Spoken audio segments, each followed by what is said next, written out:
बिस्मिल्लाहिर्रहमानिर्रहीम। अस्सलाम वालेकुम नाज़रीन, मैं हूं आपका मेज़बान कामरान एजाज़। इस शो में आपके लाइव फ़ोन कॉल्स लेता हूं। अगर आपका भी इमिग्रेशन का मसला है, आप भी फ़ोन करके इस प्रोग्राम में हिस्सा ले सकते हैं। प्रोग्राम का नंबर भी आपकी स्क्रीन के नीचे आ रहा है। उम्मीद है कि आपको ऐसी एडवाइस दी जाएगी जो आपके लिए फ़ायदेमंद साबित होगी। नाज़रीन, बेशुमार कॉलर्स वेट कर रहे हैं, बगैर कोई टाइम ज़ाया किए बढ़ते हैं हमारे पहले कॉल की तरफ। हेलो। हेलो, अस्सलाम वालेकुम।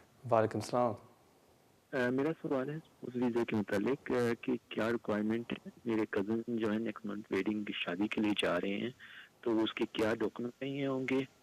और दूसरा क्वेश्चन ये है कि पाकिस्तान को प्रायोरिटी सर्विस है जिसमें 5 डेज़ के अंदर ही जवाब आ जाता है।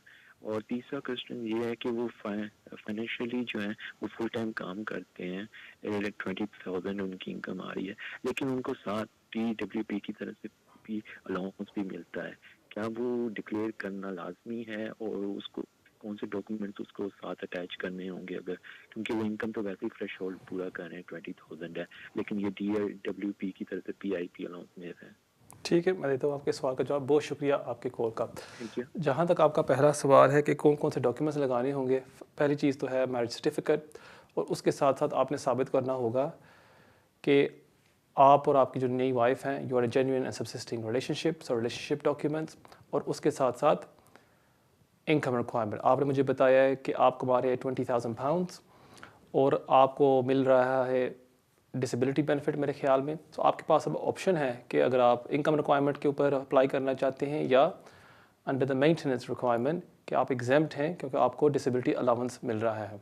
अगर इनकम पर करते हैं so mainly it's 6 months pay slips and bank statements. अगर आप करते हैं एग्जेम्पशन की बेसिस के ऊपर, फिर आपको जो उसका क्राइटेरिया है कि आपकी जो आमदनी है वो ज़्यादा है जितनी एक मिलती है एक मियाँ बीवी को अंडर इनकम सपोर्ट। सो वो आपने टेस्ट सेटिस्फाई करना होगा if you rely on the maintenance requirement. जहाँ तक आपका तीसरा सवाल है कि अगर आप कोई फास्ट प्रायोरिटी सर्विस कर सकते हैं, बिल्कुल आप कर सकते हैं। Usually with in, home office कहती है विद इन 30 डेज़ में, वो 30 वर्किंग डेज़ में आपको जवाब दे देते हैं। लेकिन आजकल कोरोना वायरस की वजह से वो आपको नहीं मिलती, वो प्रायोरिटी सर्विस, नॉर्मल सर्विस आपको मिलती है। फिर भी आप ट्राई कर सकते हैं, अगर आपको मिल जाती है वो आपकी गुड लक है। बहुत शुक्रिया आपके कॉल का। नाजरीन, देखते हैं हमारे अगले कॉलर कौन है। हेलो। वालेकुम सर। वालेकुम सलाम। कामरान साहब, काइंडली मेरी कॉल डिस्कनेक्ट ना कीजिए क्योंकि वो मेरे पास टेलीविजन नहीं है। आप क्या करिएगा, यूट्यूब पर रात को इस प्रोग्राम को भी देख लीजिएगा। Thank you sir. अब मैं ओके। अपने सवाल की तरफ आता हूँ। जी जी। सर, इसमें ये है कि मेरी मिसेज का जो था ना, वो हमने करवाया है प्रायोरिटी पर इंडेफिनेट लीव टू रिमेन ठीक है। दिसंबर में। तो जनवरी में मेरी नेचुरलाइजेशन हो गई थी, उसका मैंने वो उठा लिया, ओथ उठा लिया। ठीक है। और अब मैं जो बच्चों के साथ, आपके प्रोग्राम में आपने बताया था कि बच्चों के साथ आप लोग अगर एक बंदा नेचुरलाइज जाए और दूसरा सेटल स्टेटस और इंडेफिनेट पर हो, तो आप अपने बच्चों की एजुकेशन डिस्क्रिशनरी राइट पर डाल सकते हैं, और ये एक अच्छा ग्राउंड होता है होम ऑफिस को बताने के लिए।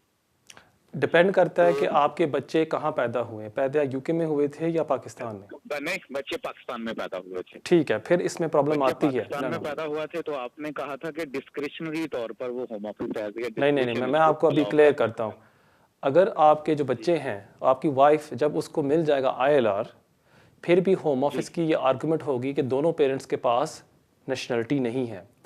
जब आपकी वाइफ अप्लाई करेगी नेशनलिटी के लिए, उसके सेम टाइम अगर आपके बच्चे अप्लाई करेंगे, फिर आपके बच्चों को भी वो ग्रांट कर देंगे ब्रिटिश नेशनलिटी।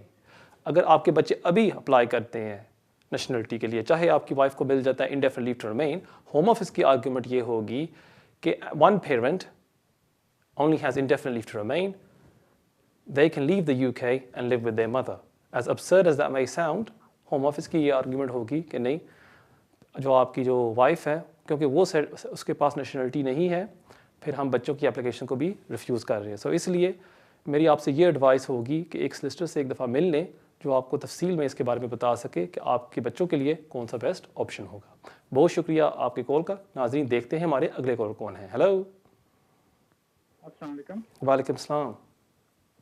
जी, हमने 7 ईयर की बेस में वीज़ा मिला था और मेरी बड़ी बेटी उसका ब्रिटिश पासपोर्ट अभी हुआ है दिसंबर 2021 में।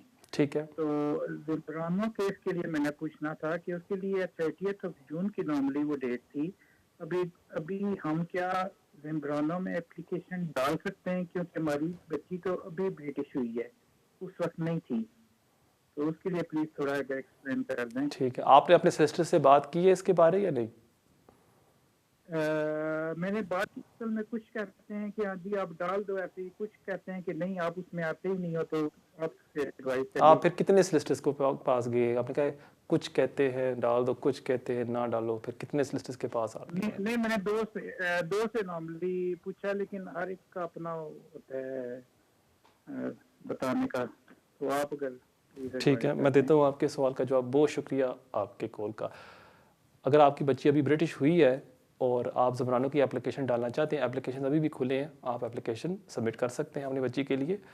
और अगर जब होम ऑफिस अपने रूल्स को रिकन्सिडर करेगी और अगर वो समझती है कि आप इस राइट के हकदार होते हैं, फिर आपको वो ग्रांट कर देगी। बहुत शुक्रिया आपके कॉल का।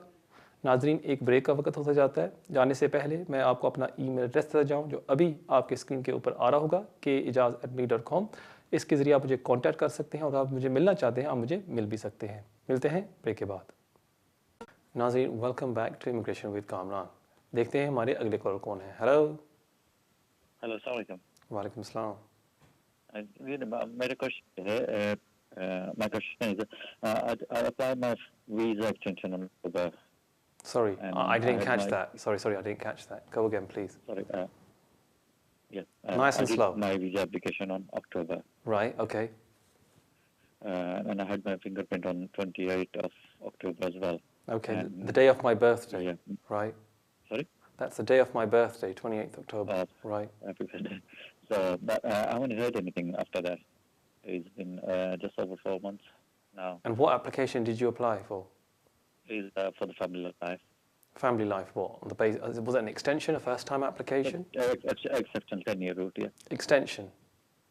Yeah, extension, yeah. Yeah. So the Home Office common standard is 6 months. So Okay. right now, I think it's been, what, 4 months?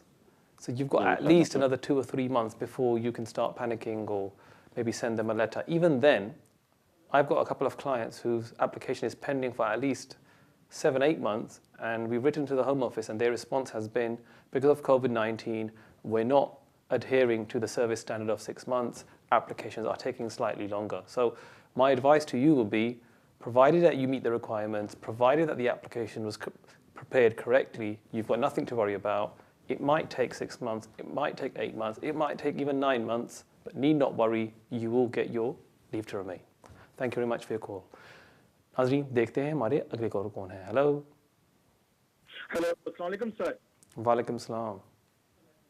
Sir, मैं आपसे सवाल पूछना चाहता हूँ। मेरे पास ब्रिटिश पासपोर्ट है, मैंने पिछले साल लिया, मुझे मिला था। ठीक है। तो मेरी नी भतीजी है, वो फ्रांस में, उसके पास पाकिस्तानी पासपोर्ट है और 10 साल का उसके रेजिडेंस कार्ड है। तो ठीक। क्या मैं उससे यहाँ पर इनविटेशन दे, मेरा घर वो रेंट पर है, मैं उससे इनविटेशन दे सकता हूँ? ठीक है, मैं देता हूँ आपके सवाल का जवाब। बहुत शुक्रिया आपके कॉल का। जी हाँ, बिल्कुल, अगर आप उसको वीज़े पर स्पॉन्सर करना चाहते हैं, आप उसको ज़रूर बुला सकते हैं। अपनी तरफ से आप डॉक्यूमेंट्स दे सकते हैं कि मैं उसको रिहाइश दूंगा, चाहे वो रेंट पर है, और मैं उसका ख़र्चा भी उठा सकता हूँ क्योंकि मैं काम कर रहा हूँ। अगर आप काम नहीं कर रहे और आप ख़र्चा नहीं उठा सकते, फिर जो आपकी जो नेफ्यू है, नीस है, जो अप्लाई कर रही है फ्रांस से, वो अपने बैंक अकाउंट से साबित कर सकती है कि वो अपना खुद खर्चा करेगी यूके में आके। ये तो आपकी तरफ से हो गया, लेकिन जो एप्लीकेंट है उसने साबित करना होगा कि उसके पास सब्सटैंशियल टाइज़ हैं कि अगर उसको वीज़ा दिया जाता है वो वापस जाएगी to her place of residence और हर होम कंट्री। सो जब भी कोई विज़िट वीज़ा एप्लीकेशन हम सबमिट करते हैं, 99.99% ऑब्जेक्शन स्पॉन्सर की तरफ से नहीं होती, एप्लीकेंट की तरफ से होती है कि आपने साबित करना है कि आपके पास टाइज़ है टू योर होम कंट्री। सो इसलिए मेरी आपसे ये एडवाइस होगी, एप्लीकेशन सबमिट करने से पहले सारी डॉक्यूमेंट्स लेके एक सॉलिसिटर के पास चले जाए और वो फिर आपको बता सकता है कि इसमें क्या क्या चांसेस है और किस तरह इस केस को प्रिपेयर किया जाए कि इससे ज़्यादा से ज़्यादा चांसेस हों आपके एप्लीकेशन को कामयाब होने में। बहुत शुक्रिया आपके कॉल का। नाजरीन देखते हैं हमारे अगले कॉल कौन है। हेलो। अस्सलाम वालेकुम सर। वालेकुम सलाम। सर मेरा नाम तारिक है। मैं एक छोटा सा मशवरा करना था। मुझे इंडेफिनेट मिला था 2012 में, अगस्त 2012। ठीक है। तो उसके बाद फिर मैंने नेशनैलिटी के लिए ये अप्लाई किया 2018 में। ठीक है। तो उन्होंने रिफ्यूज कर दिया कि आप 2022 में करेंगे। एग्जैक्टली ठीक है। अच्छा, अब मैं थोड़ी सी तैयारी कर रहा था तो मुझे मेरे एक दोस्त ने कहा कि तुम्हें दोबारा B1 करने की जरूरत नहीं है। ठीक है। तो मैं आपसे मशवरा कर रहा हूँ कि एक तो मैंने 2012 में B1 किया था और एक किया था मैंने 2018 में। ठीक है। तो अब मुझे B1 करने की जरूरत है या नहीं? ठीक है, मैं देता हूँ आपके सवाल का जवाब। बहुत शुक्रिया आपके कॉल का। जो आप मुझे बता रहे हैं कि आपने B1 12 में भी किया था और दोबारा भी किया है, अगर आप उसको इस्तेमाल कर सकते हैं या नहीं, बिल्कुल आप इस्तेमाल कर सकते हैं। अगर आपने B1 सर्टिफिकेट को इस्तेमाल किया था अपने ILR एप्लीकेशन में, जो मेरे ख्याल में आपने किया होगा, फिर चाहे वो एक्सपायर हो गया, आप उसको इस्तेमाल कर सकते हैं अपनी नेशनलिटी एप्लीकेशन में। अगर आपने उसको इस्तेमाल नहीं किया था, वो वैसे वो पड़ा रहा है दरवाज़ में और आपने उसको इस्तेमाल नहीं किया, फिर वो एक्सपायर हो गया, आपको दोबारा B1 टेस्ट पास करना होगा। बहुत शुक्रिया आपके कॉल का। नाज़रीन देखते हैं हमारे अगले कॉल कौन है। Hello. Hello. Hello, you're live on air. Sorry? You're live on air. Oh, okay. Can they hear me? Loud and clear. Assalamualaikum. Walaikum salam. Okay, so I just want to ask questions that. Can you hear me? I can. Please, fire away.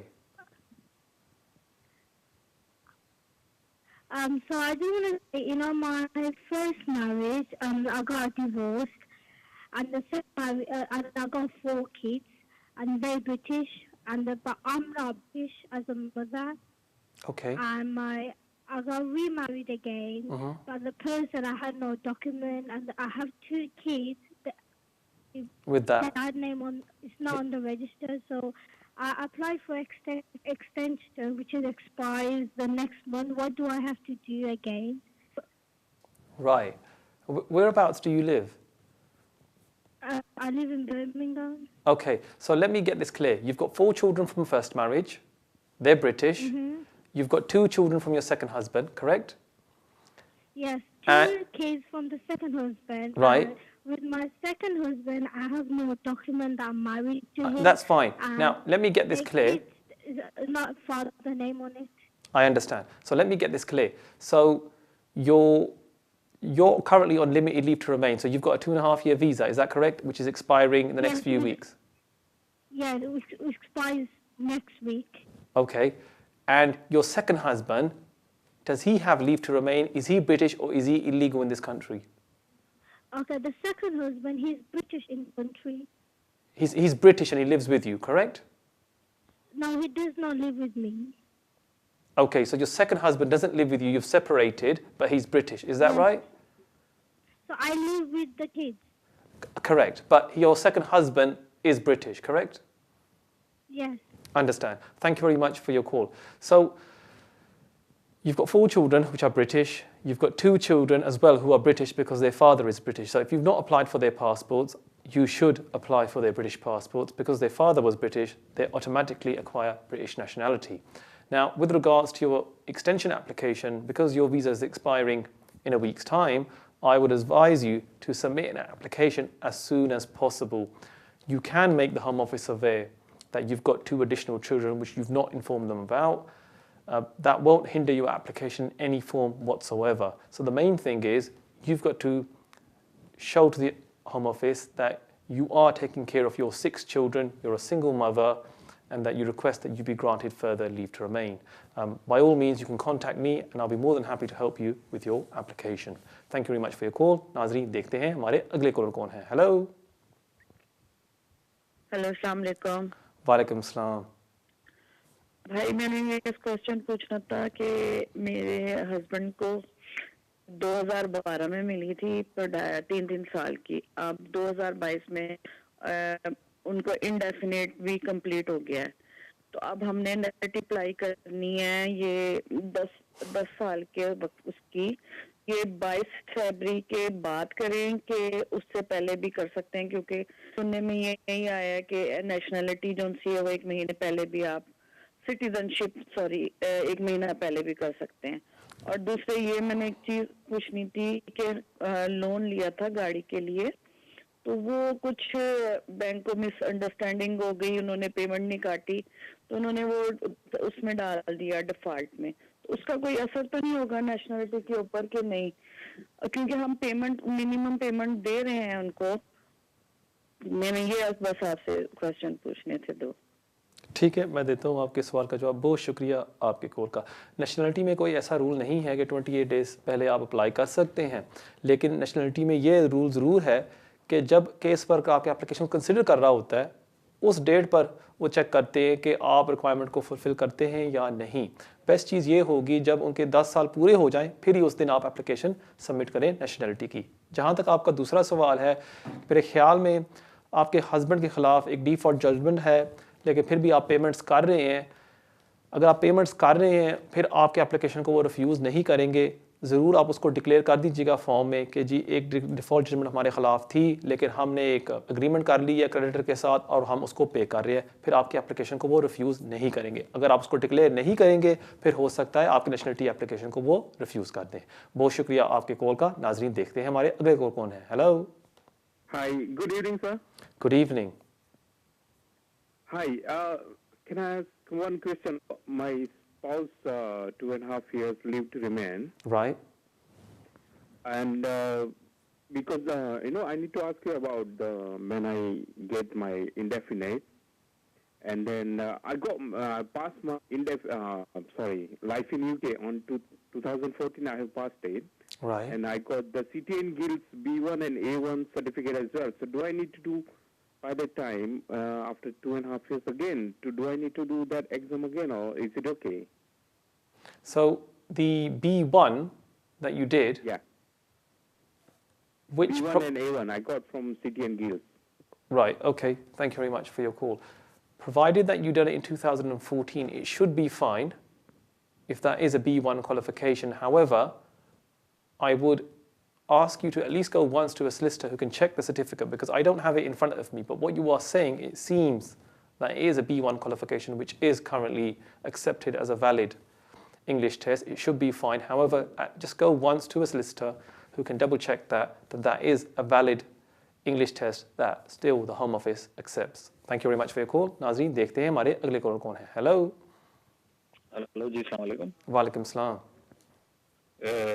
जी, मेरा सवाल ये था, ये जो new nationality का जो कानून पास किया है कि रिवॉक कर सकते हैं, इसकी कोई वजह भी हो सकती है या विदाउट एनी रीजन के या विदाउट एनी न्यूज़ के ये वो हो सकता है? क्या इसकी थोड़ा सा समझा सकते हैं प्लीज? ठीक है, और आपने ये न्यूज़ कहाँ से सुनी? जी, ये जो न्यूज़ है EU नेशनल्स की, वो नेशनलिटी रिवोक कर सकते हैं, आपने ये न्यूज़ कहाँ से सुनी है? ये उसमें आ रहा था यूट्यूब वगैरह में। और ठीक है, उसको कहते हैं शोर मीडिया, सोशल मीडिया नहीं, शोर मीडिया। फिर भी मैं आपके सवाल का जवाब देता हूँ। बहुत शुक्रिया आपके कॉल का। देखें, काफ़ी आजकल सोशल मीडिया पर यह शोर मच रहा है कि आपकी नेशनलिटी को वो कैंसिल कर देंगे, ये कर देंगे, वो कर देंगे। होम ऑफिस ने साफ इस पर गाइडेंस दी हुई है कि हम उस सूरत हाल में आपकी नेशनलिटी कैंसिल करेंगे अगर it's in the public interest. और वो मिसाल देते हैं कि अगर आप एक टेररिस्ट हैं या आपने कोई ऐसा बड़ा क्राइम किया है जिस वजह से हम समझते हैं कि आपको इस मुल्क में नहीं रहना चाहिए, मामूली कोई वजह से, अगर आप फ़र्ज़ करें आपने स्पीडिंग की है या आपको कोई और पेनल्टी मिली है, उस वजह से आपकी नेशनलिटी को वो नहीं कैंसिल करेंगे। मेनली ये जो रिवोकेशन है नेशनलिटी की, उन लोगों के लिए है जो आप कह लें दहशतगर्दी में शामिल हैं या UK को नुकसान पहुंचा रहे हैं on very very high level, या साइबर क्राइम कर रहे हैं, बैंक अकाउंट से पैसे निकाल रहे हैं बिलियंस ऑफ पाउंड्स। उन लोगों के लिए है कि हम आपकी नेशनलिटी कैंसिल कर देंगे। जहाँ तक आप वीडियोस देखते हैं YouTube के ऊपर, उसको मैं कहता हूँ शोर मीडिया। उनका मकसद होता है कि वो वीडियो लगाते हैं YouTube के ऊपर, बैठे हुए हैं वो पाकिस्तान में, उन्होंने कंप्यूटराइज्ड वो ऑडियो लगाया होता है कि in this video today we will discuss British nationality and how Priti Patel will cancel it, और वो बस टाइप करके उसको लगा देते हैं और आप हर चीज़ मान लेते हैं। दूसरा, पाकिस्तान इंडिया में जो एजेंट्स बैठे होते हैं वो क्या करते हैं, हमारे ही शो को, इस शो को, immigration with Kamran, immigration with Tariq, immigration with Riaz कुल, उसको देख के वो पाकिस्तान में बैठे होते हैं और वो ये वीडियोस बनाते हैं कि जी ये होने वाला है और ये होने वाला है। उनका मकसद क्या होता है कि जब आप वो व्यूज़ देखते हैं, वो एडवर्ट्स को आप देखते हैं, उसको स्किप करते हैं, इनको पैसे मिलते हैं, तकरीबन 300-400 पाउंड ये महीने के बनाते हैं उन वीडियोस से। सो जब आप वो वीडियो देखते हैं, आप उनको फ़ायदा पहुँचा रहे हैं, वो आपको फ़ायदा नहीं पहुँचा रहे। उनका मकसद ये होता है कि ऐसा कोई मौजू हर दिन वो निकालें जो आप डर के देखें और फिर आप उस वीडियो को शेयर करें और वायरल कर लें। सो इसलिए मैं आपको सबको यही एडवाइस करूँगा, जब आप यूट्यूब पर जाएँ, जो हर वीडियो आप देखते हैं उसको बिलीव ना किया करें कि वो सब सच नहीं होता। बहुत शुक्रिया आपके कॉल का। नाजरीन, देखते हैं हमारे अगले कॉल कौन है। Hello hello sir. Hello sir. जी जी सर, एक्चुअली मैंने अपने मिसेज के लिए सेकंड एक्सटेंशन के लिए अप्लाई करना था और छोटा सा सवाल पूछना चाहता हूँ कि कब लाइफ इन यूके टेस्ट की जरूरत होगी। ठीक है, मैं देता हूँ आपके सवाल का जवाब। बहुत शुक्रिया आपके कॉल का। इस सवाल का जवाब मैं दूंगा ब्रेक के बाद। जाने से पहले मैं आपको अपना ईमेल एड्रेस देता जाऊँ जो अभी आपके स्क्रीन के ऊपर आ रहा होगा, kejaz@me.com। अगर आप मुझे मिलना चाहते हैं मेरे ऑफिस में, आप मुझे ईमेल कर सकते हैं अपॉइंटमेंट के लिए और इंशाल्लाह हम मुलाकात कर सकते हैं। नाजरीन, कहीं नहीं जाना, मिलते हैं ब्रेक के बाद। नाजरीन, welcome back to immigration with Kamran.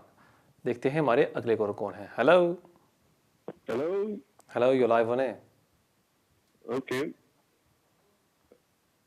Hello जी जी, फरमाइए, आप लाइव ऑन एयर हैं जी। कैमरन साहब। जी सर। मैं ਤੁਹਾਨੂੰ ਦੋ ਕੁਐਸਚਨ ਪੁੱਛਣੇ ਚਾਹੁੰਦਾ। ਇੱਕ ਤਾਂ ਜੇ ਕੋਈ ਇੰਡੀਆ ਤੋਂ ਵਿਜ਼ਿਟਰ ਇੱਥੇ ਆਇਆ ਹੋਵੇ, ਹਾਂਜੀ, ਵਿਆਹ ਤੋਂ ਇਲਾਵਾ ਹੋਰ ਇੱਥੇ ਕੋਈ ਪ੍ਰੋਗਰਾਮ ਪੱਕੇ ਹੋਣ ਦਾ ਹੋ ਸਕਦਾ ਵਿਆਹ ਤੋਂ ਇਲਾਵਾ? ਉਹ ਕਿਦੋਂ ਆਇਆ ਸੀ? ਉਹਨੂੰ ਹੋ ਗਈਆਂ ਤੇ 1 ਮਹੀਨਾ ਹੋ ਗਿਆ, ਇਹਨੂੰ 2 ਮਹੀਨੇ। ਉਹਦੇ ਕੋਲ ਹੈਗਾ 5 ਸਾਲ ਵਿਜ਼ਿਟਰ ਵੀਜ਼ਾ ਆਇਆ ਇਸ ਕਰਕੇ। ਉਹਦੀ ਉਮਰ ਕਿੰਨੀ ਹੈ? ਹਾਂਜੀ, ਉਹਦੀ ਉਮਰ ਕਿੰਨੀ ਹੈ? ਉਮਰ ਉਹਦੀ ਹੈਗੀ 28 ਸਾਲ ਹੈ। 28 ਸਾਲ ਦੀ, ਠੀਕ ਹੈ। ਉਹਨੂੰ ਕਹੋ ਸ਼ਾਦੀ ਕਰ ਲੈ, 28 ਸਾਲ ਉਮਰ ਤੇ ਉਹਨੂੰ ਹੋ ਗਈ ਹੈ ਸ਼ਾਦੀ ਦੀ। ਇਹ ਤੋਂ ਇਲਾਵਾ ਹੋਰ ਹੈ ਤਰੀਕਾ ਕੋਈ ਇਨਵੈਸਟਮੈਂਟ ਦਾ ਜਾਂ ਹੋਰ ਕੋਈ? ਠੀਕ ਹੈ। ਔਰ ਦੂਜਾ ਸਵਾਲ ਤੁਹਾਡਾ? ਦੂਸਰਾ ਸਵਾਲ ਇਹ ਹੈ, ਜੇ ਕੋਈ ਬੰਦਾ ਇੱਥੇ ਆਇਆ ਹੋਵੇ, ਉਹਨੂੰ ਇੱਥੇ ਆਏ ਨੂੰ 20 ਸਾਲ ਹੋ ਗਏ ਹੋਣਗੇ, ਪਰ ਉਹਦੇ ਕੋਲ ਪ੍ਰੂਫ ਹੈ ਨਹੀਂ ਐਂਟਰੀ ਦਾ, ਕੁਝ ਹੋ ਸਕਦਾ ਉਹਦਾ? ਉਹ ਕਿਸਾਂ ਆਇਆ ਸੀ? ਕਿਉਂਕਿ ਜਿੱਦਾਂ ਹੁੰਦੇ ਇੱਥੇ 2 ਨੰਬਰ 'ਚ ਬੰਦੇ ਆ ਜਾਂਦੇ। 2 ਨੰਬਰ 'ਚ ਆਇਆ ਸੀ, ਠੀਕ ਹੈ, ਏਜੰਟ ਦੇ ਜ਼ਰੀਏ ਆਇਆ ਸੀ। ਔਰ ਕਦੀ ਪਕੜਿਆ ਗਿਆ ਸੀ ਹੋਮ ਆਫਿਸ ਤੋਂ ਜਾਂ ਨਹੀਂ? ਨਹੀਂ ਪਕੜ ਅੱਜ ਤੱਕ ਕਦੇ ਉਹਨੂੰ ਕੋਈ ਪੁਲਿਸ ਨੇ ਕਦੇ ਇਨਵੋਲਵ ਨਹੀਂ। ਠੀਕ ਹੈ। ਅੱਛਾ, ਅਗਰ ਮੈਂ ਅੱਜ ਹੋਮ ਆਫਿਸ ਦਾ ਵਕੀਲ ਹੋਵਾਂ ਔਰ ਤੁਹਾਨੂੰ ਮੈਂ ਪੁੱਛਾਂ ਕਿ ਮੈਨੂੰ ਸਬੂਤ ਦਿਓ ਇਹ ਬੰਦਾ 20 ਸਾਲ ਤੇ ਇੱਥੇ ਮੌਜੂਦ ਸੀ, ਤੁਸੀਂ ਮੈਨੂੰ ਕੀ ਦੇ ਸਕਦੇ ਹੋ? ਪ੍ਰੂਫ ਇਹ ਦੇ ਸਕਦੇ, ਜਿਹੜੇ ਬੰਦੇ ਜਿੱਦਾਂ ਅਕਾਊਂਟੈਂਟ ਆ ਉੱਥੇ ਜਾਂਦਾ ਸੀ ਮੇਰੇ ਨਾਲ, ਕਾਸਟਕੋ ਦਾ ਕਾਰਡ ਇੱਕ ਹੈਗਾ, ਉਹਦੇ ਨਾਂ ਦਾ ਫੋਟੋ ਲੱਗੀ ਆ। ਉਹ ਕਦੋਂ ਬਣਾਇਆ ਸੀ ਕਾਸਟਕੋ ਦਾ ਕਾਰਡ? ਉਹਦਾ 10 ਸਾਲ ਹੋ ਗਿਆ ਹੋਣੇ ਮੇਰੇ ਖਿਆਲ ਬਣੇ ਨੂੰ, ਜਾਂ 8 ਸਾਲ। 10 ਸਾਲ ਹੋ ਗਏ, ਠੀਕ ਹੈ। ਉਸ ਤੋਂ ਪਹਿਲਾਂ ਅਸੀਂ ਹੁਣ ਜਾਂਦੇ ਹਾਂ 2002 ਤੇ, ਠੀਕ ਹੈ ਜੀ। 2002 ਜਦੋਂ ਲੇਬਰ ਪਾਰਟੀ ਸੀ ਪਾਵਰ ਦੇ ਵਿੱਚ, ਟੋਨੀ ਬਲੇਅਰ ਪ੍ਰਾਈਮ ਮਿਨਿਸਟਰ ਸੀ, ਉਸ ਟਾਈਮ ਵਾਸਤੇ ਤੁਹਾਡੇ ਕੋਲ ਕੀ ਸਬੂਤ ਹੈ? 2002, 3 ਜਾਂ 4 ਕੁਛ ਹੈ? 2004 ਦੇ ਵਿੱਚ ਵੀ ਮੇਰਾ ਖਿਆਲ ਆ ਸਾਡੇ ਕੋਲ ਕੋਈ ਸੋਲਿਡ ਪ੍ਰੂਫ ਇਦਾਂ ਦਾ। ਜੀਪੀ ਨਾਲ ਕਿਦੋਂ ਰਜਿਸਟਰ ਹੋਇਆ ਸੀ ਤੁਹਾਡਾ ਦੋਸਤ? ਹਾਂਜੀ, ਜੀਪੀ ਨਾਲ ਤੁਹਾਡਾ ਦੋਸਤ ਕਿਦੋਂ ਰਜਿਸਟਰ ਹੋਇਆ ਸੀ? ਸੌਰੀ ਮੈਂ ਸਮਝਿਆ ਨਹੀਂ ਭਾਜੀ ਤੁਹਾਡੀ ਗੱਲ। ਡਾਕਟਰ ਨਹੀਂ, ਡਾਕਟਰ ਉਹਦੇ ਨਾਲ ਕਿਦੋਂ ਉਹਨੇ ਰਜਿਸਟਰੀ ਕੀਤੀ ਸੀ ਕਿ ਮੈਂ ਡਾਕਟਰ ਹੂੰ? ਮੇਰਾ ਡਾਕਟਰ ਨਹੀਂ ਹੈਗਾ, ਉਹਦਾ ਡਾਕਟਰ ਨਹੀਂ ਹੈਗਾ ਭਾਜੀ। ਅੱਛਾ, ਠੀਕ ਹੋ ਗਿਆ। ਇਹਦਾ ਮਤਲਬ ਕਿ ਤੁਸੀਂ ਕਹਿ ਰਹੇ ਹੋ ਕਾਸਕੋ ਦਾ ਕਾਰਡ ਹੈ, ਚੰਦ ਚੀਜ਼ਾਂ ਹੈ ਨੇ ਪਿਛਲੇ 4-5 ਸਾਲ ਦੀਆਂ ਔਰ ਮੁਖਤਲਿਫ ਲੋਕ ਉਹਨੂੰ ਜਾਣਦੇ ਨੇ ਪਿਛਲੇ 20 ਸਾਲ ਤੋਂ, ਠੀਕ ਹੈ ਨਾ? ਹਾਂਜੀ ਹਾਂਜੀ, ਠੀਕ ਹੋ ਗਿਆ। ਮੈਂ ਦਿੰਦਾ ਤੁਹਾਡੇ ਸਵਾਲ ਦਾ ਜਵਾਬ। ਬਹੁਤ ਸ਼ੁਕਰੀਆ ਤੁਹਾਡੇ ਕੋਲ ਦਾ। ਜਿੱਥੇ ਤੱਕ ਤੁਹਾਡਾ ਪਹਿਲਾ ਸਵਾਲ ਹੈ ਕਿ ਇੱਕ ਮੁੰਡਾ ਇੱਥੇ ਆਇਆ ਹੈ, ਉਹ ਵਿਜ਼ਿਟ ਵੀਜ਼ੇ 'ਤੇ, ਔਰ ਸ਼ਾਦੀ ਤੋਂ ਇਲਾਵਾ ਉਹ ਕਿਹੜਾ ਐਪਲੀਕੇਸ਼ਨ ਪਾ ਸਕਦਾ ਹੈ? ਦੇਖੋ, ਅਗਰ ਤੁਸੀਂ ਵਿਜ਼ਿਟ ਵੀਜ਼ੇ 'ਤੇ ਆਉਂਦੇ ਹੋ ਨਾ, ਤਕਰੀਬਨ ਤੁਸੀਂ ਕੋਈ ਵੀ ਐਪਲੀਕੇਸ਼ਨ ਨਹੀਂ ਪਾ ਸਕਦੇ, ਕਿਉਂਕਿ ਰੂਲ ਹੁੰਦਾ ਹੈ ਕਿ ਅਗਰ ਤੁਸੀਂ ਵਿਜ਼ਿਟ ਵੀਜ਼ੇ 'ਤੇ ਹੋ, ਤੁਸੀਂ ਕੋਈ ਹੋਰ ਕੈਟੇਗਰੀ ਦੇ ਵਿੱਚ ਸਵਿਚ ਨਹੀਂ ਕਰ ਸਕਦੇ। ਤੁਹਾਨੂੰ ਓਵਰਸਟੇਅਰ ਅਗਰ ਤੁਸੀਂ ਓਵਰਸਟੇਅਰ ਹੋਗੇ, ਫਿਰ ਤਾਂ ਵੈਸੇ ਵੀ ਤੁਸੀਂ ਦੂਸਰੇ ਵੀਜ਼ੇ ਦਾ ਫਾਇਦਾ ਨਹੀਂ ਉਠਾ ਸਕਦੇ, ਔਰ ਅਗਰ ਤੁਸੀਂ ਵੀਜ਼ੇ ਤੇ ਹੋ ਫਿਰ ਵੀ ਤੁਸੀਂ ਨਹੀਂ ਫਾਇਦਾ ਉਠਾ ਸਕਦੇ। ਹੁਣ ਤੁਹਾਡੇ ਦੋਸਤ ਵਾਸਤੇ ਇੱਕ ਹੀ ਆਪਸ਼ਨ ਹੈ ਕਿ ਉਹ ਵਾਪਸ ਚਲਾ ਜਾਵੇ, ਉੱਥੋਂ ਇੰਡੀਆ ਤੋਂ ਅਪਲਾਈ ਕਰ ਸਕਦਾ ਹੈ, ਫॉर एग्जांपल ਬਿਜ਼ਨਸ ਵੀਜ਼ੇ ਵਾਸਤੇ, ਸਟਾਰਟਅਪ ਵੀਜ਼ਾ, ਜਾਂ ਕਹਿ ਲਓ ਇਨੋਵੇਟਰ ਵੀਜ਼ਾ, ਜਾਂ ਉਹ ਵਰਕ ਪਰਮਿਟ ਵਾਸਤੇ ਅਪਲਾਈ ਕਰ ਸਕਦਾ ਅਗਰ ਕੋਈ ਕੰਪਨੀ ਇੱਥੇ ਨੂੰ ਸਪਾਂਸਰ ਕਰਨਾ ਚਾਹੁੰਦੀ ਹੈ। ਇਹ ਸ਼ਾਇਦ ਹੋਵੇ ਬਿਹਤਰ ਤੁਹਾਡੇ ਦੋਸਤ ਵਾਸਤੇ ਕਿ ਇੱਥੇ ਕੋਈ ਅਗਰ ਕੇਅਰ ਹੋਮ ਹੈ ਜਾਂ ਕੋਈ ਬੰਦਾ ਹੈ ਜਿਹਦੇ ਕੋਲ ਸਪਾਂਸਰ ਲਾਇਸੈਂਸ ਹੈ ਔਰ ਉਹਨੂੰ ਸਪਾਂਸਰ ਕਰਨਾ ਚਾਹੁੰਦਾ ਹੈ, ਸਾਰੇ ਚੀਜ਼ਾਂ ਉਹ ਸਿੱਧੀਆਂ ਕਰ ਲਵੇ ਔਰ ਵਾਪਸ ਚਲਾ ਜਾਵੇ ਔਰ ਫਿਰ ਉੱਥੋਂ ਅਪਲਾਈ ਕਰ ਲਵੇ ਵਰਕ ਪਰਮਿਟ ਵਾਸਤੇ। ਜਿੱਥੇ ਤੱਕ ਤੁਹਾਡਾ ਦੂਸਰਾ ਸਵਾਲ ਹੈ ਕਿ ਤੁਹਾਡੇ ਇੱਕ ਦੋਸਤ ਨੇ ਜਿਹਨਾਂ ਨੂੰ 20 ਸਾਲ ਇੱਥੇ ਹੋ ਗਏ ਰਹਿੰਦਿਆਂ ਲੇਕਿਨ ਇਤਨਾ ਸਬੂਤ ਹੈ ਨਹੀਂ ਉਹਨਾਂ ਕੋਲ, ਉਹ ਅਪਲਾਈ ਕਰ ਸਕਦੇ ਨੇ ਜਾਂ ਨਹੀਂ? ਬਿਲਕੁਲ ਅਪਲਾਈ ਕਰ ਸਕਦੇ ਨੇ ਔਰ ਉਹਨਾਂ ਨੂੰ ਅਪਲਾਈ ਕਰਨਾ ਚਾਹੀਦਾ, ਕਿਉਂਕਿ ਅਗਰ ਤੁਸੀਂ ਅਪਲਾਈ ਨਹੀਂ ਕਰੋਗੇ ਫਿਰ ਤੁਸੀਂ ਸਿਸਟਮ ਵਿੱਚ ਕਦੀ ਨਹੀਂ ਆਓਗੇ ਔਰ ਤੁਹਾਨੂੰ ਕਦੀ ਜਵਾਬ ਨਹੀਂ ਮਿਲੇਗਾ ਕਿ ਹੋਮ ਆਫਿਸ ਤੁਹਾਨੂੰ ਵੀਜ਼ਾ ਦੇਗੀ ਜਾਂ ਨਹੀਂ ਦੇਗੀ। ਹੁਣ ਤੁਸੀਂ ਕਿਹਾ ਕਿ ਕਾਸਕੋ ਦਾ ਕਾਰਡ ਬਣਿਆ ਸੀ 10 ਸਾਲ ਪਹਿਲਾਂ, ਪਿਛਲੇ 4-5 ਸਾਲ ਦਾ ਪ੍ਰੂਫ ਵੀ ਹੈ ਔਰ ਮੁਖਤਲਿਫ ਲੋਕ ਉਹਨਾਂ ਨੂੰ ਜਾਣਦੇ ਵੀ ਨੇ ਪਿਛਲੇ 20 ਸਾਲ ਤੋਂ। ਐਪਲੀਕੇਸ਼ਨ ਤੁਸੀਂ ਪਾ ਦਿਓ, ਕਿਉਂਕਿ ਅੱਜ ਕੱਲ੍ਹ ਅੱਛਾ ਟਾਈਮ ਹੈ ਐਪਲੀਕੇਸ਼ਨ ਪਾਉਣ ਦਾ, ਇਹਦੀ ਵਜ੍ਹਾ ਕਿ ਅੱਜ ਕੱਲ੍ਹ ਹੋਮ ਆਫਿਸ ਦੀ ਫੀਸ ਵੀ ਮਾਫ ਹੋ ਰਹੀ ਹੈ। ਹੋਮ ਆਫਿਸ ਦੀ ਫੀਸ ਮਾਫ ਕਰਕੇ ਤੁਸੀਂ ਅਪਲਾਈ ਕਰ ਦਿਓ। ਕੇਸ ਅਗਰ ਥੋੜ੍ਹਾ ਸਹੀ ਤਰ੍ਹਾਂ ਤਿਆਰ ਕੀਤਾ ਜਾਵੇ, ਔਰ ਹੋਮ ਆਫਿਸ ਕਦੀ ਕਦੀ ਡਿਸਕ੍ਰਿਸ਼ਨ ਵੀ ਇਸਤੇਮਾਲ ਕਰ ਦਿੰਦੀ ਹੈ, ਔਰ ਅਗਰ ਚਾਹੇ ਤੁਹਾਡੇ ਕੋਲ ਹਰ ਸਾਲ ਦਾ ਪ੍ਰੂਫ ਨਾ ਹੋਵੇ ਉਹ ਤੁਹਾਨੂੰ ਵੀਜ਼ਾ ਵੀ ਦੇ ਦਿੰਦੀ ਹੈ। ਔਰ ਅਕਸਰ ਲੋਕਾਂ ਨਾਲ ਇਹ ਹੋਇਆ ਹੈ। ਕਦੀ ਕਦੀ ਹੋਮ ਆਫਿਸ ਰਿਫਿਊਜ਼ ਕਰ ਦਿੰਦੀ ਹੈ ਕਿ ਨਹੀਂ ਤੁਸੀਂ ਸਾਨੂੰ ਹਰ ਸਾਲ ਦਾ ਪ੍ਰੂਫ ਨਹੀਂ ਦਿੱਤਾ, ਅਸੀਂ ਤੁਹਾਡਾ ਐਪਲੀਕੇਸ਼ਨ ਰਿਫਿਊਜ਼ ਕਰਦੇ ਹਾਂ। ਅਗਰ ਉਹ ਰਿਫਿਊਜ਼ ਕਰਦੀ ਹੈ ਉਹ ਤੁਹਾਨੂੰ ਅਪੀਲ ਰਾਈਟ ਦੇ ਦਿੰਦੀ ਹੈ, ਜਿੱਥੇ ਜਾ ਕੇ ਤੁਸੀਂ ਜੱਜ ਨੂੰ ਸਹੀ ਤਰ੍ਹਾਂ ਐਕਸਪਲੇਨ ਕਰ ਸਕਦੇ ਹੋ ਕਿ ਜੀ ਦੇਖੋ ਮੈਂ ਇੱਥੇ ਕੱਚਾ ਰਹਿੰਦਾ ਸੀ, ਮੈਂ ਡਰ 'ਚ ਰਹਿੰਦਾ ਸੀ, ਮੈਨੇ ਕੋਈ ਡਾਕਟਰ ਕੋਲ ਮੈਂ ਨਹੀਂ ਗਿਆ ਕਦੀ, ਮੈਨੇ ਕੋਈ ਬਿੱਲ 'ਚ ਨਾਂ ਨਹੀਂ ਪਾਇਆ ਕਿਉਂਕਿ ਮੁਸ਼ਕਿਲ ਹੁੰਦਾ ਸੀ ਔਰ ਇਸ ਵਾਸਤੇ ਮੇਰੇ ਕੋਲ ਹਰ ਸਾਲ ਦਾ ਪ੍ਰੂਫ ਨਹੀਂ। ਲੇਕਿਨ ਇਹ ਸਾਰੇ ਜੋ ਵਿਟਨੈਸ ਨੇ ਮੇਰੇ ਨਾਲ ਆਏ ਨੇ, ਇਹ ਸਾਰੇ ਇਹ ਗਵਾਹ ਦੇ ਰਹੇ ਨੇ ਕਿ ਮੈਂ ਇੱਥੇ 20 ਸਾਲ ਤੋਂ ਰਹਿ ਰਿਹਾ, ਔਰ ਜੱਜ ਸਾਰਾ ਬਿਆਨ ਸੁਣ ਕੇ ਉਹ ਤੁਹਾਡੇ ਉੱਪਰ ਤਰਸ ਕਰ ਸਕਦਾ ਹੈ ਔਰ ਤੁਹਾਨੂੰ ਵੀਜ਼ਾ ਵੀ ਦੇ ਸਕਦਾ ਹੈ। ਇਸ ਵਾਸਤੇ ਪਹਿਲਾ ਕਦਮ ਤੁਸੀਂ ਕਰੋ, ਇੱਕ ਸਿਸਟਰ ਕੋਲ ਜਾਓ, अपना केस तैयार करो और जमा करवाओ। बहुत शुक्रिया ਤੁਹਾਡੇ ਕੋਲ ਦਾ। नाज़रीन देखते हैं हमारे अगले कॉलर कौन है। हेलो जी, अस्सलाम वालेकुम। वालेकुम सलाम। सर मैंने पता करना था, मेरी वाइफ 28 अक्टूबर 2018 को टीयर 2 डिपेंडेंट वीजा पे इंग्लैंड आई थी पहले। ठीक है।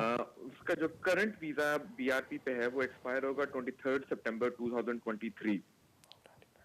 ओके, उसका मैंने अब ILR अप्लाई करना है, तो 5 इयर्स की डेट जो बनती है वो 28 अक्टूबर 2018 से आगे अगर 5 साल चले तो वो 28 अक्टूबर 2023 तक बनती है। करेक्ट। तो क्या, लेकिन उसका जो करंट आखिरी बीआरपी इशू हुआ है वो 23 सितंबर 2023 में एक्सपायर हो जाएगा। तो 23 सितंबर 2023 को क्या मुझे नया टीयर 2 उसके लिए डिपेंडेंट अप्लाई करना पड़ेगा या मैं ILR अप्लाई कर सकता हूँ? अभी आपके पास कौन सा वीजा है? मैं खुद टीयर 2 पर आया था, फिर मुझे ILR मिल गया और अब मुझे नेशनलिटी मिल गई है, मैंने पासपोर्ट अप्लाई किया हुआ है। और ILR आपने कौन सी बेस पर ली है? टीयर 2 की बेसिस के ऊपर मुझे मिला था। ठीक है। सो इसका मतलब जो प्रॉब्लम आपको नज़र आ रही है, आपकी जो वाइफ का जो वीज़ा है वो 1 माह पहले एक्सपायर हो रहा है, ठीक है ना, 5 साल मुकम्मल होने में। करेक्ट जी, बिल्कुल बिल्कुल एग्जैक्टली। ठीक है, मैं देता हूँ आपके सवाल का जवाब। बहुत शुक्रिया आपके कॉल का। पहली बात तो है कि आप थोड़ा जल्दी परेशान हो गए, अभी 2 साल रहते हैं, लाइफ को एंजॉय करें। ये जो इमिग्रेशन की जो सिरदर्दियाँ हैं ये तो लगी रहती हैं, फ़िलहाल आप टेंशन ना लें। लेकिन फिर भी मैं आपके सवाल का जवाब दे देता हूँ, क्योंकि आपके वाइफ का वीज़ा एक्सपायर हो रहा है इन सितंबर 2023, उसके 5 साल मुकम्मल होते हैं इन अक्टूबर। बेस्ट चीज़ ये होगी कि आप सितंबर में उसकी एप्लीकेशन सबमिट कर दें ILR की। जैसे वो पेंडिंग रहेगी उसके 5 साल पूरे हो जाएंगे और फिर वो ILR की हकदार हो जाएगी और मुझे पूरी उम्मीद है होम ऑफिस उसको दे देगी ILR। लेकिन आज है 2022, साल अभी रहता है तकरीबन। आपसे मैं ये ज़रूर गुजारिश करूँगा कि एप्लीकेशन सबमिट करने से पहले ज़रूर एक दफ़ा एक स्पेशलिस्ट से मिल लीजिएगा कि वो आपको प्रॉपर गाइडेंस दे दे कि हो सकता है कि आज के जो रूल्स हैं वो कल ना हो और थोड़े से वो बदल दें और फिर आपको शायद नुकसान हो जाए। लेकिन अगर आज की बात हम करते हैं, ये ऑप्शन आपके लिए है जो मैंने आपको एक्सप्लेन किया है। बहुत शुक्रिया आपके कॉल का। नाजरीन देखते हैं हमारे अगले कॉल कौन है। हेलो हेलो, अस्सलाम वालेकुम इमरान भाई। वालेकुम सलाम। अच्छा, मेरा सवाल है, मैं ब्रिटिश पास हूँ। ठीक है। और जो 3G है वो मुझे उनका मैंने बिल जो 120 पाउंड उन्होंने मेरे ऊपर अननेसेसरी आउट ऑफ करके, वो जो कॉल मैंने उनकी कंपनी से नहीं करी उनके ऊपर उन्होंने कर दिया है। ओहो, आपने कोई ऑनलाइन तो नहीं गए, डेटा कोई चार्जेस तो नहीं कर दिया आपने, कोई वेबसाइट्स पर आप गए हो शायद उसकी वजह से उन्होंने आपको चार्ज कर दिया हो? मेरे फोन में एक ऐप डाउनलोड है हाँ, मैं प्रीपेड पे करता हूँ बिल, ठीक है, और नेट के थ्रू मेरा बिल मैं उनका यूज करता हूँ 3G का। अच्छा, 120 पाउंड का उन्होंने दे दिया है कि आप बिल पे करो, जो मेरे 18 पाउंड जा रहे हैं वो जा रहे हैं, उसके अलावा ठीक है, उन्होंने अननेसेसरी मुझे 120 पाउंड का बिल पे करने के लिए बोला है। ठीक है, मैं चाहता हूँ कि इस बात को कोर्ट में लेके जाऊं, क्योंकि वो ट्रिलियंस बिलियंस ऑफ पाउंड इस तरह से लोगों से चीट कर रहे हैं। ठीक है, तो उसके लिए मेरे पासपोर्ट पे या दूसरी चीज पे कोई इशू तो नहीं आएगा फ्यूचर में कभी? नहीं देखें, आप सही कह रहे हैं, वो ट्रिलियन बिलियंस ऑफ पाउंड्स कमा रहे हैं, आप एक ट्रिलियन बिलियन कंपनी को लेके जाएंगे कोर्ट में फॉर 123 पाउंड? सोचें ना इस बात को। बेहतर ये नहीं होगा, सुने मेरी बात, बेहतर ये नहीं होगा आप उनकी कंप्लेंट्स टीम को लिखें, उनको एक्सप्लेन करें कि दी देखें ये मैंने नहीं किए ये कॉल्स, आपकी गलतफहमी है, मैं आपका लॉयल कस्टमर हूँ इतने सालों से, अगर आप मुझे कहते हैं ये पे कर दो, फिर मेरा कॉन्ट्रैक्ट भी कैंसिल कर दो, और मैं दावे के साथ आपको कह सकता हूँ वो जो पैसे हैं वो आपको वेव कर देंगे या वो कम कर देंगे। अब आप कोर्ट जाएंगे, सॉलिसिटर को इस्तेमाल करेंगे, बैरिस्टर को इस्तेमाल करेंगे, कोर्ट फीस भरेंगे, और फॉर 123 पाउंड टेंशन भी लेंगे।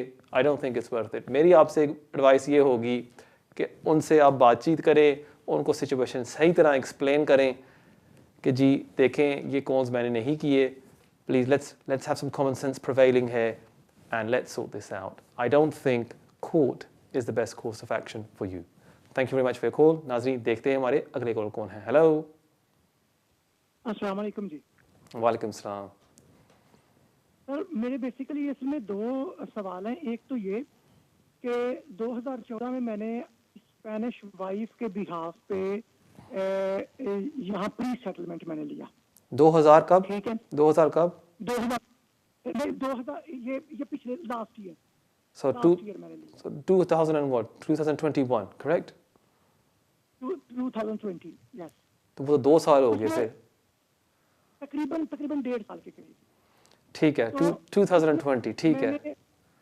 हाँ, उसमें मैंने प्री सेटलमेंट लिया है अपनी स्पेनिश वाइफ के बिहाफ पे। ठीक है। उस वक्त मेरे पास स्पेनिश पासपोर्ट नहीं था। ठीक है। ठीक है। अभी मुझे स्पेन से कॉल आई है कि आपका स्पेनिश पासपोर्ट जो है वो आपको ग्रांटेड कर दिया गया है। ठीक है। अभी मैं वो लेने जा रहा हूँ। एक तो सवाल ये है कि जब मैं अपना पासपोर्ट रिसीव करूंगा तो मेरे जो बच्चे पाकिस्तान में है मेरी एक्स वाइफ से, वो पाकिस्तान में ही स्पेनिश एम्बेसी से वो पासपोर्ट स्पेनिश रिसीव कर लेंगे। ठीक है। सवाल ये है कि वो 18 साल से कम उम्र है, उनके लिए कौन सा रूल एंड रेगुलेशन है कि यहाँ पे वो मेरे साथ आए, आके रहें। एक तो ये, अगर उनकी उम्र 18 साल से बढ़ जाती है और उनके पास ऑलरेडी स्पेनिश पासपोर्ट है तो फिर वो किस कानून के इधर आ सकते हैं। ठीक है। आपने कोई सॉलिसिटर के पास गए इस पर बात करने के लिए? ये काफी डिटेल सवाल आप मुझसे पूछ रहे, किसी सॉलिसिटर के पास नहीं गए अभी? मैं किसी सॉलिसिटर के पास नहीं गया क्योंकि मुझे तो अभी कॉल आई है, तो इसलिए मुझे पता चला कि मेरे पास स्पेनिश पासपोर्ट आने वाला है। ठीक है। वो कॉल कब आई थी? आज आई है जी? मुझे 1-2 दिन हुआ है। मैंने 2 दिन। ठीक है, 2 दिन हुए। ठीक है, मैं देता हूँ आपके सवाल का जवाब। बहुत शुक्रिया आपके कॉल का। कभी कभी ये जो सवाल होते हैं इतने डिटेल्ड होते हैं कि ये हम एक लाइव शो पर भी तफसील में आपको जवाब नहीं दे सकते, बल्कि अगर आप एक सॉलिसिटर ऑफिस के पास भी जाएं, और मैं ये भी दावे के साथ कह सकता हूँ कि कभी कभी उनके पास भी वो नॉलेज नहीं होता कि सही तरह आपको वो एक्सप्लेन कर सकें ये जो क्वेश्चन आप पूछते हैं, लेकिन फिर भी मैं आपके सवाल का जवाब दे देता हूँ। आप डिपेंडेंट हैं ऑन यूरोपियन नेशनल, आपको मिला था pre settle status if I am right, अभी आपको स्पेनिश पासपोर्ट मिल गया है, और आप अभी जो सवाल मुझसे पूछ रहे हैं कि अगर आप अपने बच्चों को बुला सकते हैं या नहीं, मैंने अक्सर सुना है लोगों से कि उन्हों को बाद में मिला है यहाँ स्पेनिश पासपोर्ट या इटालियन पासपोर्ट, और उन्होंने अप्लाई किया है अपने बच्चों को स्पॉन्सर करने के लिए, और होम ऑफिस ने ग्रांट कर दिया है। अब होम ऑफिस इसको 2 तरफ से ले सकती है। नंबर 1 कि no, as a European national you weren't living in the UK by the deadline 31 December 2020, और हो सकता है कि होम ऑफिस आपकी एप्लीकेशन को वो बच्चों की वो कहे नहीं, आप उनको स्पॉन्सर नहीं कर सकते बिकॉज आप खुद एक ज्वाइनिंग फैमिली मेंबर हैं और आप एक यूरोपियन नेशनल के ऊपर डिपेंडेंट थे एट 31 दिसंबर 2020, और हो सकता है होम ऑफिस आपकी एप्लीकेशन में डिस्कशन इस्तेमाल कर दे कि नाउ आप यहाँ रह रहे हैं, you were in the UK on 31st December 2020, subsequently you've been granted a European nationality and therefore you should be able to sponsor your children. So ये तो पहली बात है, आपको ज़रूर ट्राई करनी चाहिए। जहाँ तक आपका दूसरा सवाल है कि आपके जो बच्चे हैं अगर ओवर 18 हैं आप उनको स्पॉन्सर कर सकते हैं या नहीं, बिल्कुल कर सकते हैं। अगर ओवर 21 पर हो जाएं फिर थोड़ी सी प्रॉब्लम आती है क्योंकि आपको साबित करना होगा कि वो आपके ऊपर डिपेंडेंट हैं। बहुत शुक्रिया आपके कॉल का। नाज़रीन, ये था हमारा आखिरी सवाल आज के लिए। उम्मीद है आपको आज का प्रोग्राम पसंद आया होगा। हमने ज़म्बरानो के ऊपर अपडेट नहीं दी, माज़रत चाहता हूँ, इतने सवाल थे। एक नई वीडियो मैं ज़रूर बनाऊँगा आपके लिए, यूट्यूब पर लगाऊंगा, फेसबुक पर, वो आप ज़रूर देखिएगा। इंशाल्लाह ताला हमारी मुलाकात होगी अगले हफ्ते इसी टाइम 6 से लेकर 7 बजे सिर्फ और सिर्फ वीनस टीवी पर। तब तक के लिए मुझे इजाज़त दें। अस्सलाम वालेकुम।